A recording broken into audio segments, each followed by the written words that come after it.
Yo, what's up with it, man? It's your boy notattscontact here. But mes amis français, on est là pour no video. Listen, the Eurostar, Paris to London.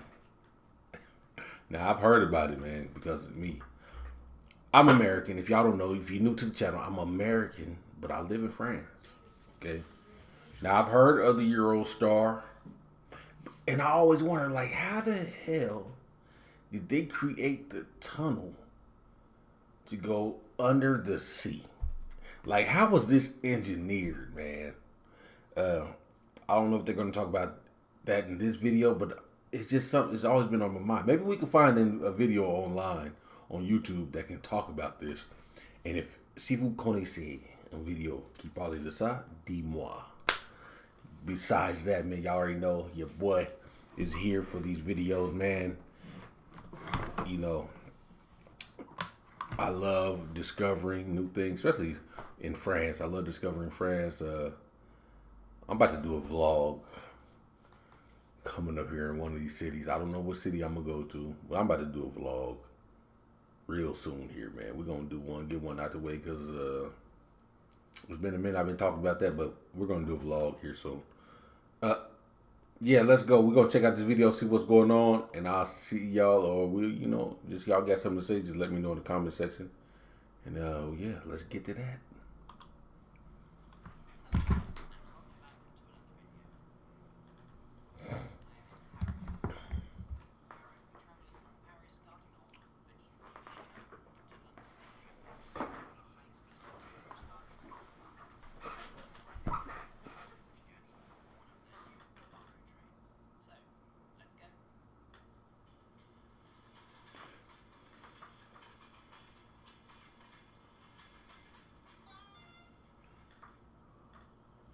Gare du Nord.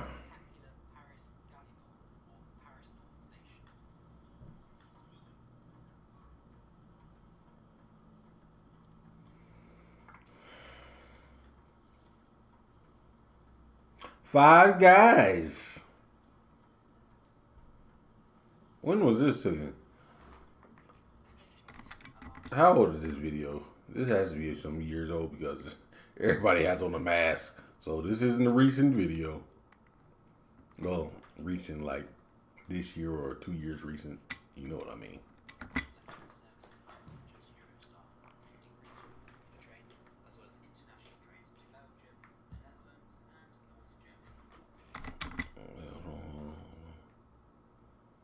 Hold on, let me see. Let me see.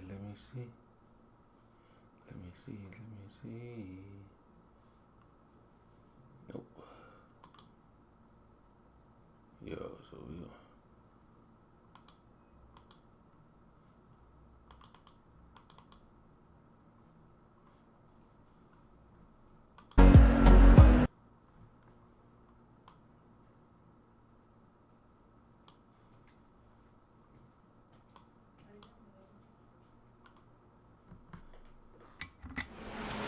Hello, and welcome back to another video. Today I am in Paris, France, where I will be travelling from Paris Gare du Nord beneath the English Channel to London St Pancras on board a high-speed Eurostar train. I am in standard class for this journey on one of their new Volaro trains. So, let's go!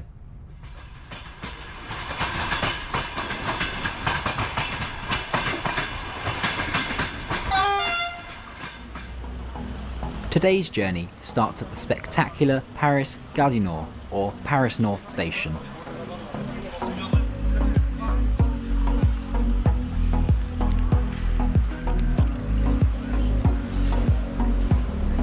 Five Guys in the building. Everybody get okay.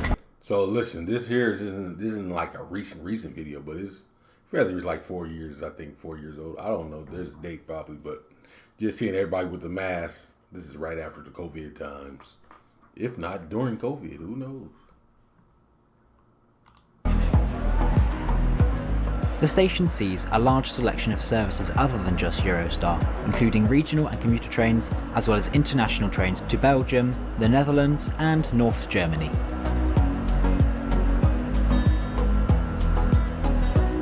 I just love the roof here at Gare du Nord. Being made of iron and plenty of glass allows for an interior full of natural light. All passengers for Eurostar trains must pass through a dedicated passport control and security checkpoint, found above the main concourse. As such, it is advisable to arrive quite some time before the departure of your train. Presently, Eurostar recommends to arrive at least 90 minutes prior to the train's planned departure time, due to the requirement for the laborious and time-consuming extra border checks in response to COVID-19. As you can see, there are plenty of eateries and shops available at this station, though I did not avail of their offer as I had already eaten prior. The Eurostar departures area can be found on the high level of the station, which also affords a fantastic view of the bustling concourse below. Gare du Nord is the busiest station in Europe by passenger count, seeing hundreds of thousands of passengers in any given day. Wow, hold on. It's the busiest one in Europe? I did not know that. As you can see, there are plenty of eateries and shops available at this station, bustling concourse below. Gare du Nord is the busiest station in Europe by passenger count, seeing hundreds of thousands of passengers in any given day. To the left here, you can find the dedicated Eurostar ticket office, though I wouldn't expect to have much luck for an on-the-day ticket, with high prices and even seat availability being an issue, due to strict Channel Tunnel regulations necessitating compulsory reservations. Time to indulge in culture and begin the typically British tradition of queuing.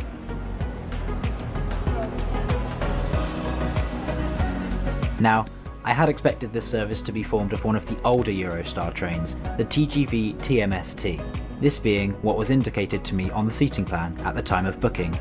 However, due to a decrease in demand during COVID-19, those sets were temporarily withdrawn, meaning I was lucky enough to be travelling on one of their newer, and in my past experience, much better German-built trains.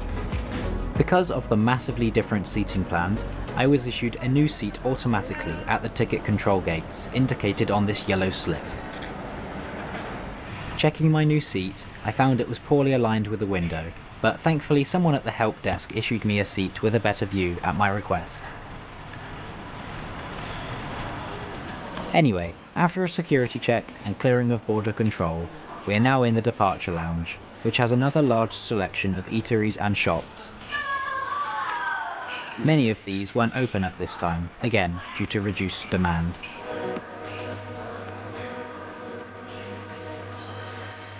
The departure lounge offers a view of the Eurostar platforms, where my train for today is currently waiting for boarding to start.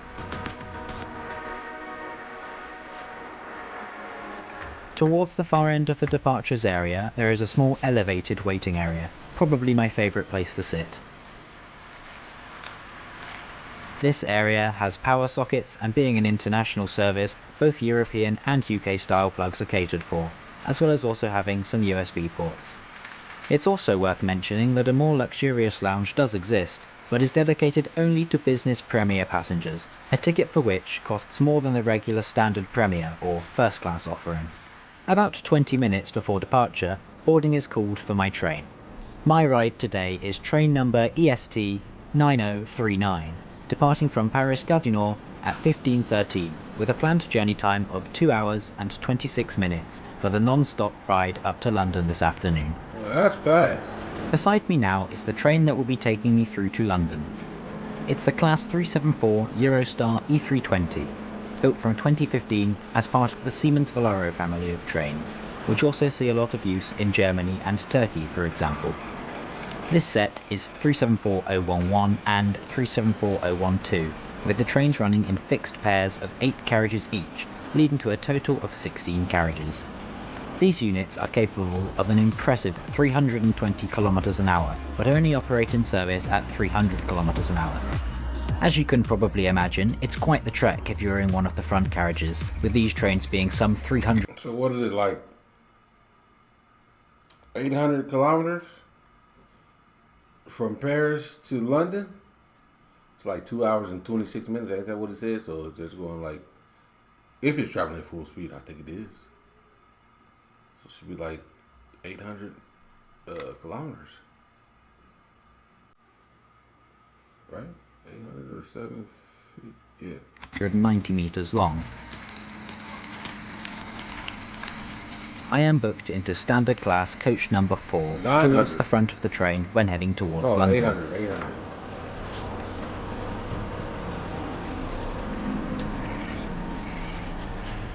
750. This is my seat on the left, coach number 4, seat number 93, a forward-facing aisle seat.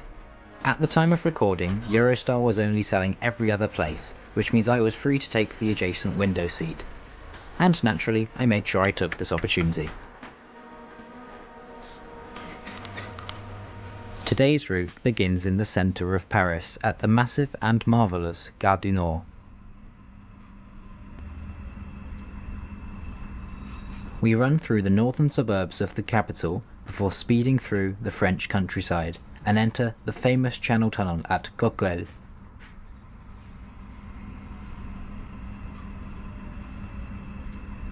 After that, we emerge in Folkestone, England, where the remainder of the journey is on High Speed 1, the only high-speed line in the UK, which takes us through many tunnels to the spectacle of railway station design of St Pancras International in London.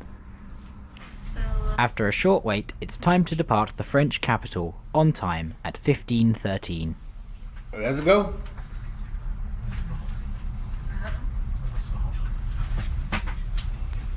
We're soon rolling along the southernmost section of the LGV Nord, which means North High Speed Line.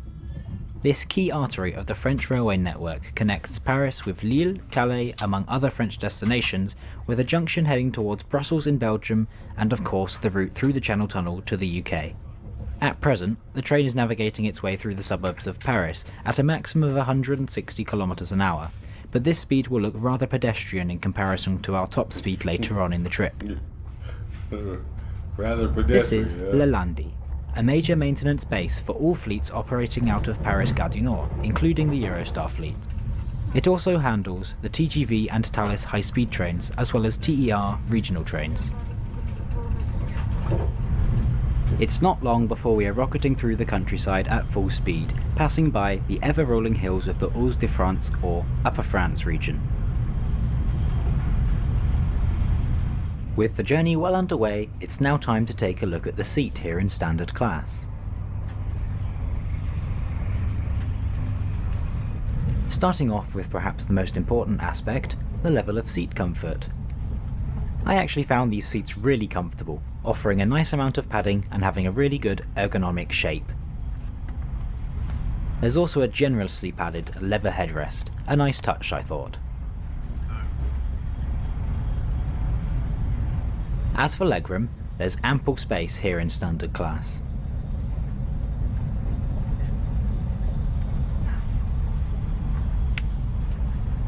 Though, do be warned if booking a table seat that the amount of room is substantially reduced due to a somewhat poorly designed table.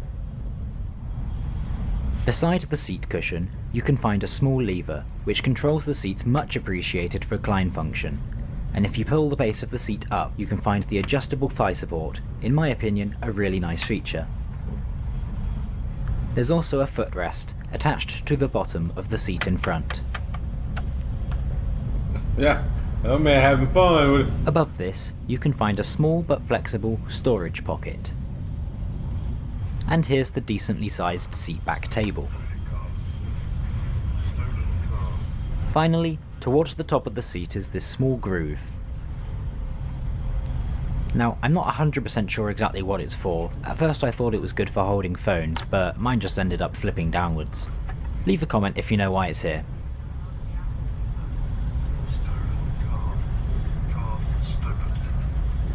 Beneath the seat you can also find the power sockets, and much like in the departure lounge, international travellers are well catered for, with each pair of seats having a UK 3-pin socket as well as a European one.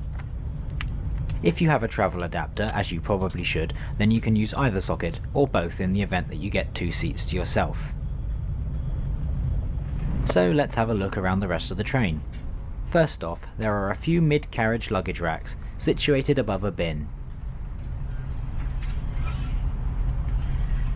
These complement the well-sized overhead luggage racks in providing much needed storage space on what is entirely a service used for long-distance travel. There are also sizable luggage stacks at the end of the carriages. This is a standard Premier coach, which is Eurostar's first-class offering. The interior is the same as in Business Premier, but with a lighter meal being offered, and fewer benefits at the station, like no access to the business lounge or fast-track security. Here in the rather stylish vestibule area, you can find 2 toilets as well as a set of recycling bins.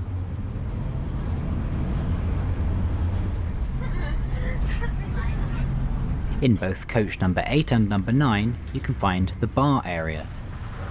The stuff that he's well, for people who hasn't seen these type of videos or haven't been on a train, but the things that he's showing are pretty standard when it comes to trains or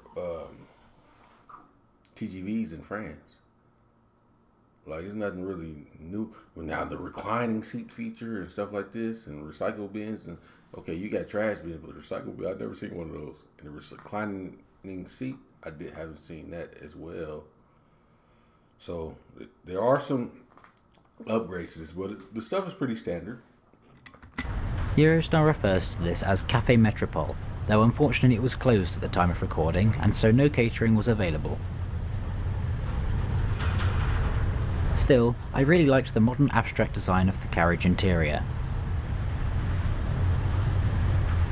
Having a look at the prices though, I noticed they are very expensive, even by on-train standards in the UK. Perhaps it was a good thing that I had already eaten.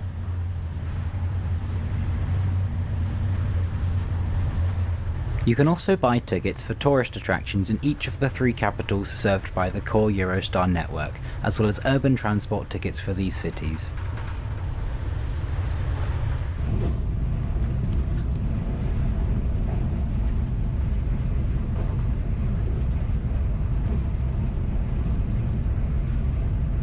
After just under an hour, we are on the outskirts of Lille in northern France.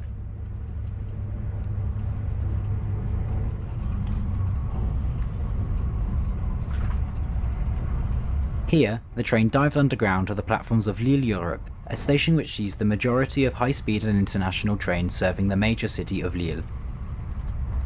Eurostar trains do serve here, however only the trains to and from Brussels stop at the station, as well as seasonal trains from the south of France, in order to process luggage and passports in what is unlovingly known as the Lille Shuffle. This station necessitates the train slows to just 200 km an hour, but afterwards, the train shoots back up to 300 km an hour, running at great speed once again through the French countryside on this lovely sunny day. Speaking of the sun, there's also a sunblind provided at every window, but I found it wasn't very effective at blocking out the light due to having such a low density mesh. Above the windows, you can find a sliding coat hook. It's a little bit tricky to move though. Security numbers come online. Gosh, I don't know it because I'm on a train in France. This is Calais-Freton, the final station on the LGV Nord route.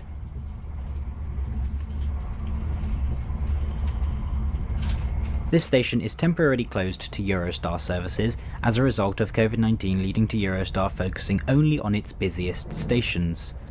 However, what this station does signify is that we are fast approaching the world-famous Channel Tunnel through to England. Let's go. This tunnel is a marvel of modern engineering, stretching the 31.35 miles under the English Channel between Coquelles in northern France and Folkestone in southeast England.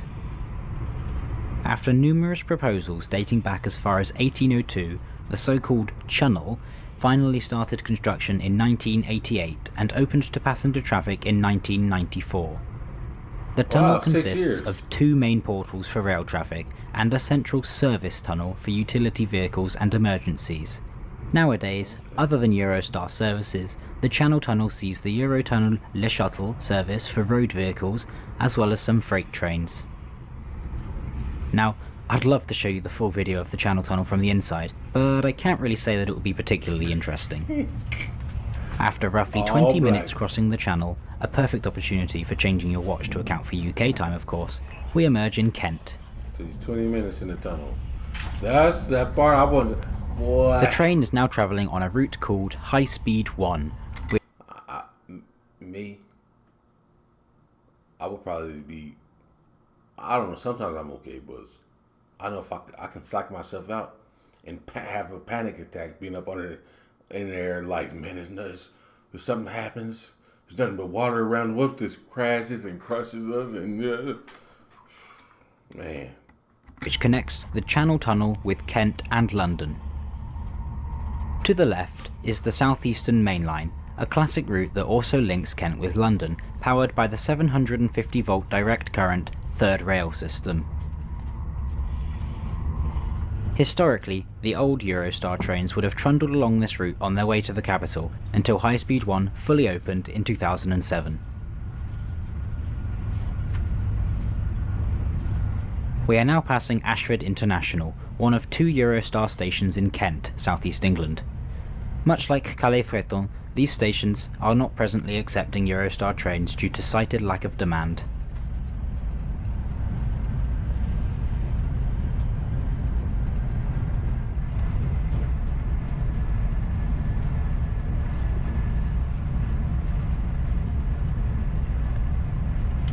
With the journey's end fast approaching, let's run through the price.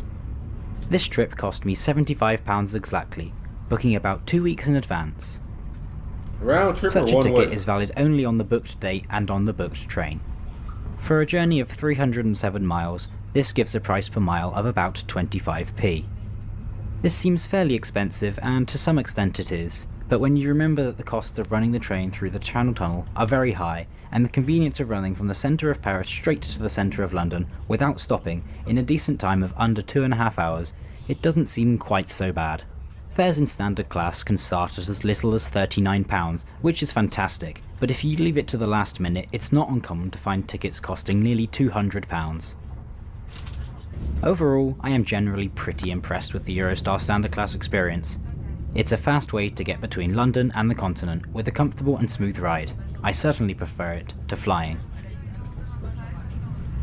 Flying We're is now like an arriving hour, into bro. London St Pancras International, the terminus station for my train. You say he prefers that than flying, but when you fly, it's quicker. It's like an hour. Cause I leave from I flew multiple times. I took the boat one time. When I fly out of tours, and we get to London in like an hour, man. So maybe it's a different experience. You prefer the experience, but it's longer. But it does bring you into you know what? It might not be longer because I gotta think about it. When you get to Stansted, that's not like in London. You gotta catch either a rental car or you gotta catch a bus into the city. So, or the train into the city. So yeah, this might be better because this drops you off in the heart of London, I believe. Arrival today is an impressive 8 minutes early at 16:31. St Pancras International has long been one of my favourite train stations anywhere in the world, not only because of its stunning train shed, but also because it is symbolic of international rail travel from the UK and the many incredible adventures you can have.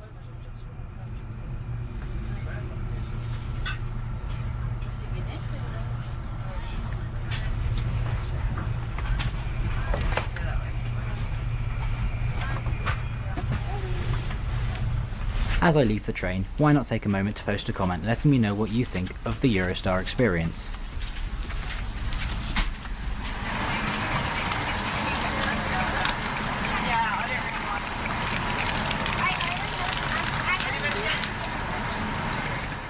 Thanks for watching my video on Eurostar. If you enjoyed it, then be sure to leave a like, and for more similar content, subscribe to the channel. I hope you enjoyed the video, and I look forward to seeing you again on my next journey. Nice, bro. I like your journey.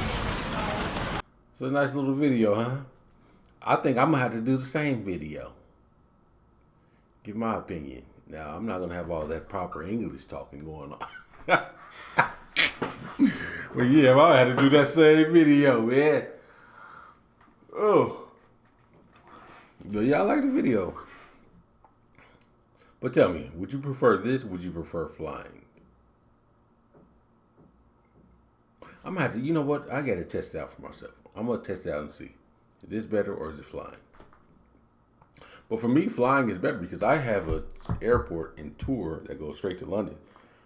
If I want to take the Eurostar, I got to catch a train to Paris, Gare du Nord, to Paris, then go to Gare du Nord, then go to London. You know what I mean?